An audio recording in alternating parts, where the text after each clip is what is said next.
অধর্মের মতো কাজ করে, বিবাদের সৃষ্টি করে। অনেক ধর্ম প্রচারক আছে যারা জেহাদের সৃষ্টি করে। বাংলাদেশে যদি হিন্দুর সুরক্ষা না হয় তাহলে এ দেশেরও জেহাদি মৌলবাদীদেরকে আমরা শান্তিতে রাখতে দেব না।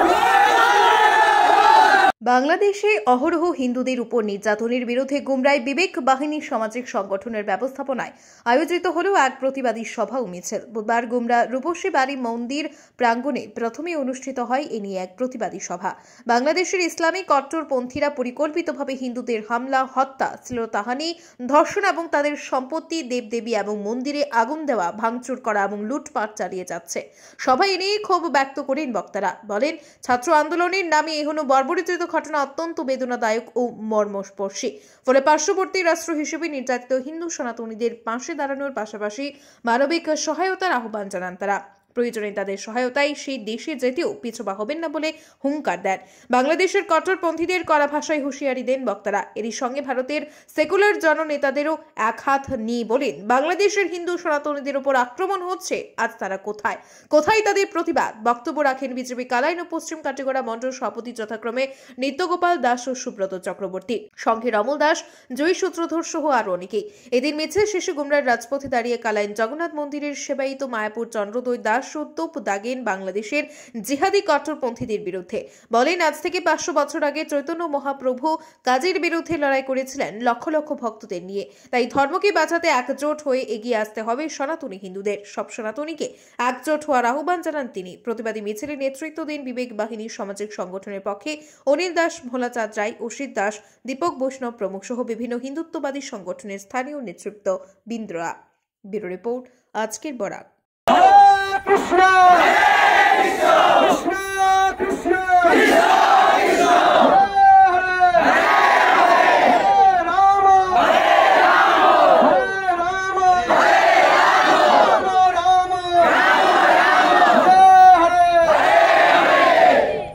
সময় এসছে জাতির জন্য প্রাণ উৎসর্গ করা।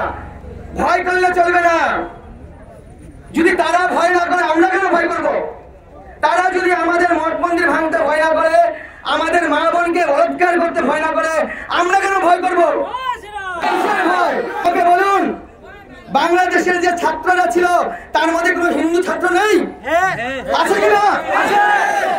ছাত্রদের মধ্যে হিন্দু মুসলমান দুই ছাত্র মিলে যদি বাংলাদেশকে আবার স্বাধীন করলো, তাহলে সেই বাঙালি হিন্দু স্টুডেন্টরা মুখ বুঝে আছে কিনা বাংলাদেশে? প্রশ্ন না? ছাত্র তো শুধু মুসলমান নয়, ছাত্র তো মুসলমান হিন্দুও ছিল। তাহলে কেন আজকে হিন্দুর মঠ মন্দির ভাঙা হচ্ছে? একটা তো মসজিদ জ্বালানো হয় নাই, একটা তো কোরআন জ্বালানো হয় নাই। কারণ কি? কারণ কি? প্রশ্ন কোথায়? আমরা তো কারো মঠ মন্দির জ্বালাচ্ছি না, আমরা তো কারো মসজিদ গুরুদ্বার জ্বালাচ্ছি না, আমরা তো কারো চার্চ জ্বালাচ্ছি না। জ্বালাচ্ছি কি নাকি? কেন এরকম অত্যাচার হচ্ছে? কেন বিভেদের সৃষ্টি করছে? তো মুখোশ পরা ধর্ম বাদ দিতে হবে। মুখোশ পরা ধর্ম পালন করে রাত্রে রাত্রে গিয়ে অন্যের ধ্বংস করার চেষ্টা করা, ওটা ধর্ম না, ওটা অধর্ম। অহিংসা পরম ধর্ম, কিন্তু ধর্মের জন্য হিংসা করা উচিত। তুমি একটা দিবে, আমি 10টা দিব। তুমি 10টা দিবে, আমি একটা দিব। যারা নিজেকে রাবণ মনে করে, আমি আমার সবারা করে, তারা ওইরকম মুখোশ পরা ধর্ম পালন করে। তারা ধর্মের আচরণ পোশাক পরে অধর্মের মতো কাজ করে, বিবাদের সৃষ্টি করে। অনেক ধর্ম প্রচারক আছে যারা জেহাদের সৃষ্টি করে, জেহাদ শিখায়, অত্যাচার করা শিখায়। তাহলে আমাদের ভালো করে বুঝতে হবে, এরকম নয়। কতদিন আমরা এখানে নাড়া দিব? কতদিন আমরা ধর্ণা ধরবো? বলুন, কতদিন? আগে আমি জালালপুরে, কালাইন বাজারে, আজকে গুমরাতে বলছি, কতদিন আমরা এইভাবে মিছিল করবো? এর স্থায়ী সমাধান কি হবে কি হবে না? কি হবে না? যদি না হয় তাহলে আমরাও কিন্তু প্রতিবাদে নামবো। বাংলাদেশে যদি হিন্দুর সুরক্ষা না হয় তাহলে এ দেশেরও জেহাদি মৌলবাদীদেরকে আমরা শান্তিতে রাখতে দেব না।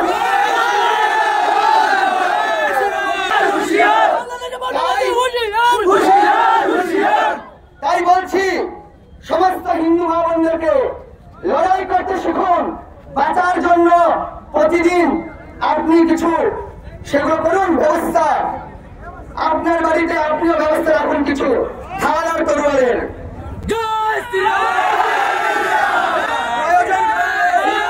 লক্ষ্মী মায়ের মতো মারতে হবে। লক্ষ্মী মায়ও অস্ত্র ধরেছিল, ঢাল তরোয়াল ধরে যুদ্ধ করেছিল মৃত্যুর আগ মুহূর্ত পর্যন্ত। তাই আমিও প্রত্যেকটা মা বোনকে বলছি, শুধু নাড়া দিলে হবে না, নাড়ার সঙ্গে সঙ্গে মুখ এবং হাত দুইটাই চলতে হবে। আমি প্রত্যেকটা ভাইকে বলছি, শুধু এখানে জয়গান দিলাম আর পালিয়ে গেলাম, আমার সামনে কোন হিন্দুকে মারছে আমিও লুকিয়ে গেলাম, আমি বাঁচি ওই মরলে মরুক, এরকম হবে না। যখন আপনার উপরে আক্রমণ করবে, আপনার ভাইয়ের উপরে আক্রমণ করবে, তখন আপনাকেও গিয়ে দাঁড়াতে হবে। এখন ধর্ম বাঁচাও, জাতি বাঁচাও। জাতি বাঁচলে, ধর্ম বাঁচলে, দেশও বাঁচবে। হিন্দু রাষ্ট্র ভারতবর্ষ কি?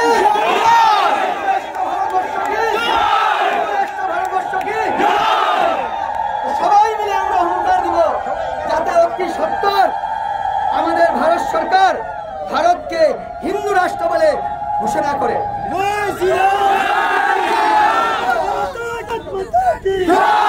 সবাই যদি নিজের নিজের বুঝ বুঝে গেল, আমাদের বুঝ বুঝা উচিত কিনা?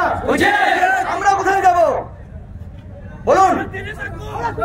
আমরা কোথায় যাব? তাহলে যদি দেশে থাকতে হয় তাহলে কিন্তু ঢাল তরোয়াল রেডি করতে হবে। কারণ আমার মা বোন যদি ওই পারে যদি শান্তিতে থাকতে পারে, এপারেও কিন্তু শান্তিতে থাকতে দেওয়া হবে। বলার সময় বলছি আমরা ভাই ভাই, আর করার সময় কি বলছি চাকু ঢুকিয়ে দাও, এটা হবে নাকি? হবে নাকি? তাহলে বলতে চাই, যারা জেহাদি ফেলাচ্ছে, যারা হিংসা ফেলাচ্ছে, যারা শান্তির ধর্মকে অশান্তির মতো সৃষ্টি করছে, সেই মৌলবাদী জেহাদি পিতাশীদেরকে বলতে চাই, ধর্মের নামে জেহাদ ফেলাবেন না, উত্তেজিত করবেন না। আমরাও কিন্তু উত্তেজিত হতে পারি। আমাদের শরীরে রক্ত গরম, আমরা গরম হলে কিন্তু অবস্থা খারাপ আছে। আজকের এই মিছিলের মাধ্যমে আমরা সমস্ত আমাদের আসাম সরকার তথা ভারত সরকারকে অবগত করতে চাই, কতদিন এইভাবে এই ছাত্র আন্দোলনের নামে এইভাবে হিংসা চলবে, কতদিন এইভাবে জাহাজ চলবে, কতদিন জোর করে সেখানে বাংলাদেশের কর্মচারী, বেছে বেছে হিন্দু কর্মচারী যারা আছে, সরকারি কর্মচারী, তাদেরকে রিজাইন দেওয়ানো হচ্ছে। কেন? সেখানে কি চাকরিজীবী মুসলমান নেই? তো বেছে বেছে কেন হিন্দুদেরকে রিজাইন দেওয়ানো হচ্ছে? কারণটা কি? কি চাইছে তারা? কি করতে চাইছে ছাত্র আন্দোলনের নামে? তো এইভাবে কতদিন অত্যাচার চলবে? অত্যাচার শুধু বাংলাদেশে নয়, আমাদের আসামেও চলছিল এক সময়। আসামে বটুদুয়াতে সেখানেও নির্যাতন হয়েছিল। ভুলে গেছি আমরা ইতিহাস সবাই, কারণ আমরা ভুলে যাই, কারণ আমরা ব্যস্ত, তাই ভুলে যাই। ভুললে চলবে না, সবসময় মনে রাখতে হবে। কিছুদিন আগে কলকাতায় যে নারকীয় কাণ্ড হলো, এক বোনকে নিয়ে সবাই বলছে ফাঁসি দাও, সবাই বলছে উচিত বিচার চাই। আমি বলছি মায়াপুর চন্দ্রোদয় দাস সেই আসামিদেরকে জ্যান্ত চিড়িয়াখানায় নিয়ে বাঘ নইলে সিংহের মুখে ফেলে দাও। এনকাউন্টার করলে সঙ্গে সঙ্গে মরবে, তাকে জ্যান্ত অবস্থায় নিয়ে সিংহের মুখে নিলে বাঘের মুখে ফেলে দাও। তারপরে সে বুঝতে পারবে বেঁচে থাকাটা কত কষ্টকর ব্যাপার, বাঁচানোর জন্য কত লড়াই করতে হয়, বাঁচাও বাঁচাও করে সেই সময় বুঝতে পারবে। এটা হচ্ছে উচিত শিক্ষা। সমস্ত হিন্দু মা বোনদেরকে বলছি, এই যে ত্রিমাথায় আমরা সমবেত হলাম, নিজের জাতির জন্য, নিজের ভাষার জন্য, নিজের দেশের জন্য, নিজের ভগবানের জন্য, এই মিছিলের পরে ভুললে হবে না।